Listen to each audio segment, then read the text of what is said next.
Well, an activity in the classes that I teach where I use the labels structural and emergent. Okay. And let me give you an example. Like an example that we all are familiar with is traffic. How many times have you been stuck in traffic out there? Here's what's interesting about traffic. When you get in your car, you want to go from point A to point B and you want to get there quickly. Everybody else that is driving on the road wants to do exactly the same thing. So at the structural level, there are individual drivers that want to go somewhere and they drive in a certain way.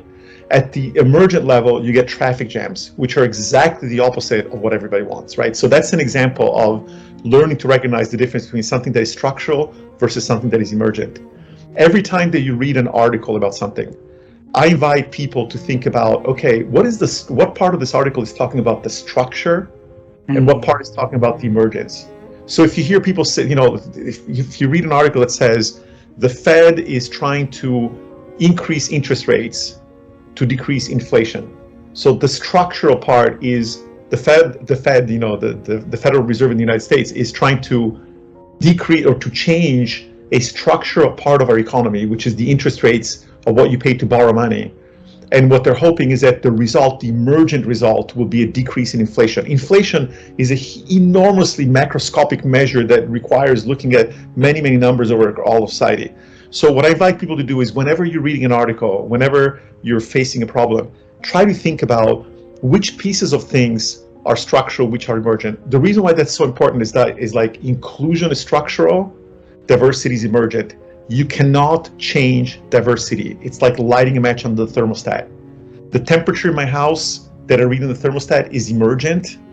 The open windows, the leaky roof, the drafty door are structural. You cannot change emergent phenomena. You can only change the structure of the system.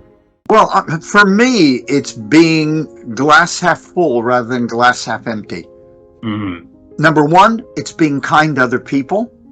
Yeah. It's just a simple bit of behavior.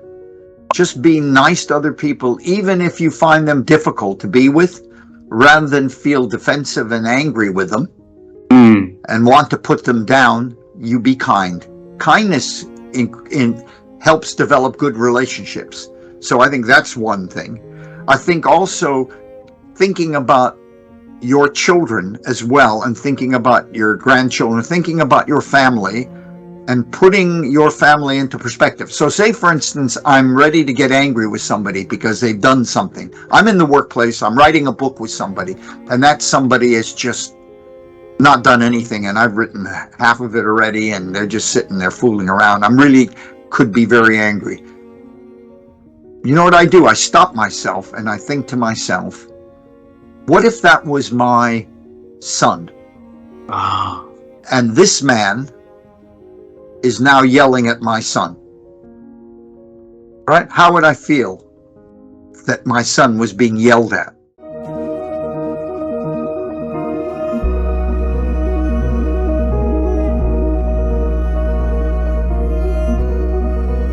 The way of attracting this positive energy is, first of all, staying around people that are positive as well, and that root for you. And the second thing that I've seen that helps the positive energy to go through is that when you have a bump in the road, or when you fall, or when you get into a problem or anything, you, instead of like grabbing it and putting it under the rug, you need to either cry it out, talk it out, or just try and solve it, or not solve it, but just feel the problem. Because if you feel it, it's not going to get stuck inside of you. And if you get that energy stuck inside of you, then you stop this current of positive energy.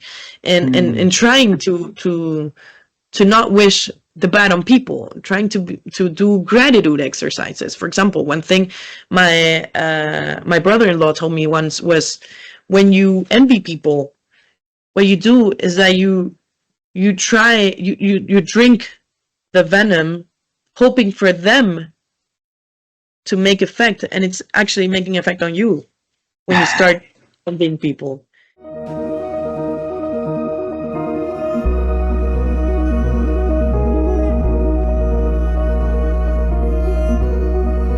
No matter what your field is, you're surrounded by people in other fields that know absolutely nothing about what you do and that you know absolutely nothing about. And so I think that helps me to teach them about things I know about and be comfortable then also asking them about the things that they know about, because that like we're all at Palmer Station or the South Pole or wherever, because these pretty specific positions need to be filled, because that's how we get this community running safely, so that we can all live there and get this science, this research done. So I think it's just, I guess mainly by surrounding myself with people who have totally different experiences and totally different knowledge bases in these tight-knit communities helps really just totally force you to better understand your world.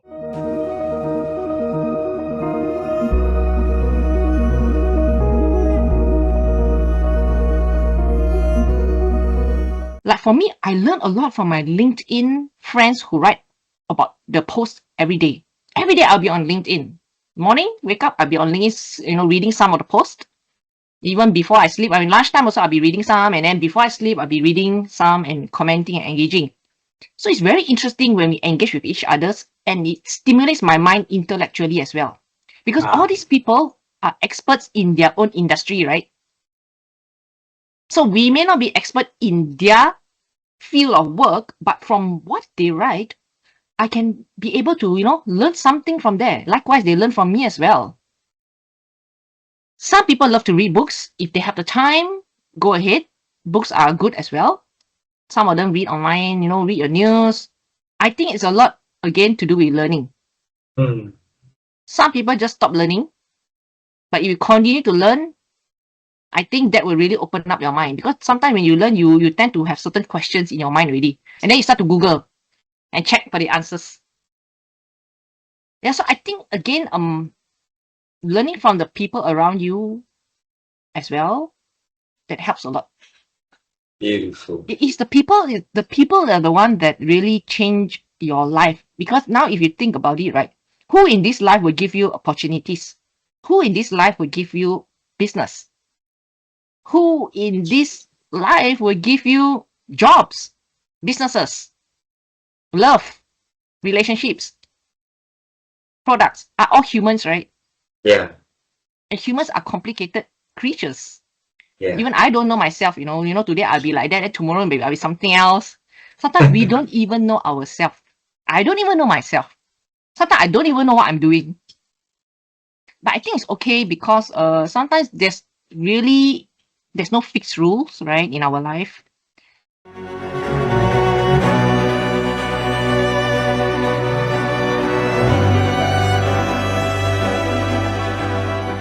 For me, it is about staying curious and continuing to seek out new ideas, new information. And that has been by reading, that has been through podcasts, YouTube. There's so many incredible sources now where when I first moved to Zambia, I thought, I'm in this tiny little country in the middle of Africa. I have access to nothing. That's not true anymore. I have access to the whole world because of the internet and shows like yours and so on.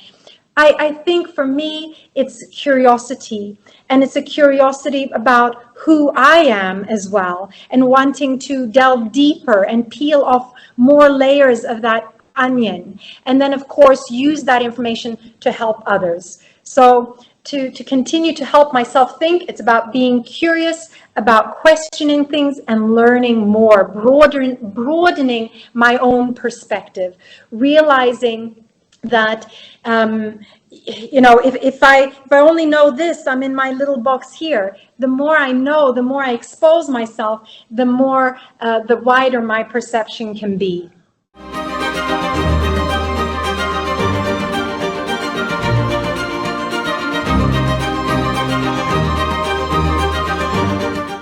And so I've always learned from those that were further along the path than me, with no fear of anyone else being better, because we came from the military. The next ranks up, they are better than you. They've got more experience. So we're hungry for that. And so you always find someone further along, and then you will, if you have a big enough vision, you will arrive at stages where there is no one in front of you. So you are the first one there, and you will have no idea what to do. And I found myself there quite often in the trauma space. I got to the point, I have no idea what to do. So I have a personal relationship with God, and I would just pray and go, I have no idea what to do in this situation, so I'm just going to move. And then if you fall and hurt yourself, you don't go that way again. And you start off as, as an employee, then you become a consultant, and then a speaker and a coach, and you go, oh, well, I can run other people's businesses. I'll start my own. Can't be that hard. Then you start your own business. And we've got 3 businesses in our family.